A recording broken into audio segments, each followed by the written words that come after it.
राधे राधे। ये कार्तिक मास में हम लोग दीपदान और तुलसी उपासना और साधना भगवान श्री शंकर या भगवान कन्हैया की ज़्यादातर उपासना हम क्यों करते हैं, आइए इसके विषय में थोड़ा सा विज्ञान के अनुसरण, जो वेद विज्ञान है उसके अनुसरण जानें। कार्तिक मास यहाँ पर एक शरद ऋतु का आरंभ होना, शरद ऋतु के आसपास रहना, और शरद ऋतु में हमारा मौसम परिवर्तन होता है।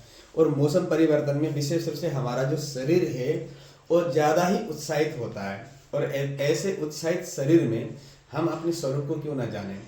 अपने स्वरूप को जानने के लिए हम एक स्वरूप में, मतलब भगवान के स्वरूप में, चाहे गोपाल जी, शालीग्राम जी हों या भगवान शंकर जी का उपासना ज़्यादा से ज़्यादा करते हैं, जो कि हम उन्हीं के अंश हैं। तो स्वरूप उपासना मैं आपको ध्यान के क्लास में, मेडिटेशन के क्लास में स्वरूप उपासना किस तरह से किया जाता है, वो भी भगवत तत्व के विषय में विशेष रूप से अलग से वीडियो भी बनाऊंगा और सेमिनार भी करूंगा। और इसमें तुलसी उपासना, तुलसी हेम रूपाम च, हेम मतलब होता है सुंदर, हेम मतलब होता है सोना।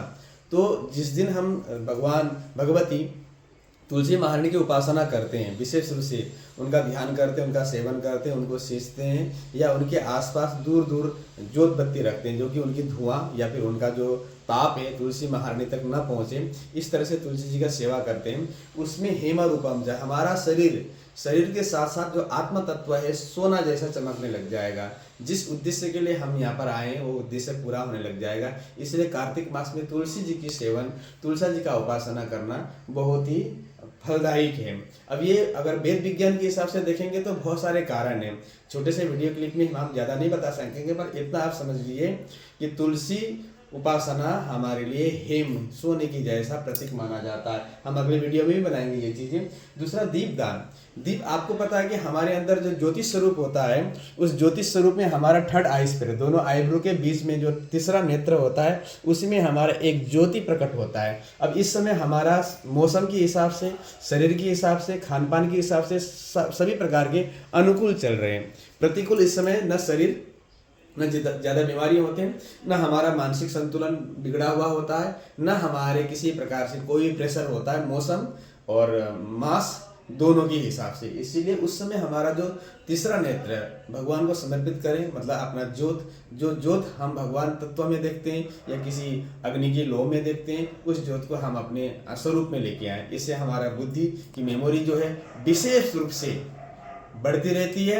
हम मेमोरी बूस्टर की तरफ चले जाते हैं और हमारा जो मेमोरी है किसी प्रकार से न करणीय कामों में जाएगा नहीं। विशेष रूप से बच्चों के लिए, स्टूडेंट के लिए, बिजनेसमैन के लिए ये सारे के सारे आप लोग कर सकते हैं। इसके लिए हमें दीपदान, तुलसी महात्म, ये तीनों के तीनों जो स्वरूप है भगवत साधना की तरफ जाना चाहिए। और ये जो है हमारे 29 अक्टूबर से लेकर 27 नवंबर तक एक मास का क्यों, इसमें संक्रांति भी परिवर्तन हो जाता है, मीन में राहु चला जाता है, करवा चौथ जो कि हम अपनी शक्ति की उपासना करते हैं, मतलब जो स्त्रियां होती है शक्ति कौन है, पति स्वरूप की उपासना करती हैं, वो भी आत्म तत्व में देखना चाहिए, ये अलग प्रकार है।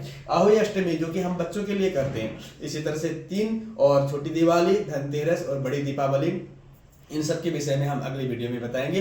उसके बाद जो भीष्मक पंचक हैं और आंवला नवमी है, जो भी उपासना करने का जो केंद्र बिंदु होता है हमारे ग्रहों के अनुकूल बनते हैं, उसमें मास, तिथि, पक्ष, योग और करण, जो 5 हमारे पंचांग होते हैं, तिथि, बार, नक्षत्र, योग, करण के द्वारा बना हुआ होता है। इसके अलावा हमारे पृथ्वी में घूमे हुए इर्द गिर्द ग्रहों के द्वारा और तिथि के द्वारा, भाग और बार के द्वारा और योग और करण के द्वारा बनाए जाते हैं। ये किस तरह से बनाता है, वेद विज्ञान या ज्योतिष शास्त्रों के विज्ञान के अनुसार हम आपको बताते रहेंगे। बने रहे हमारे साथ अगली वीडियो तक। राधे राधे।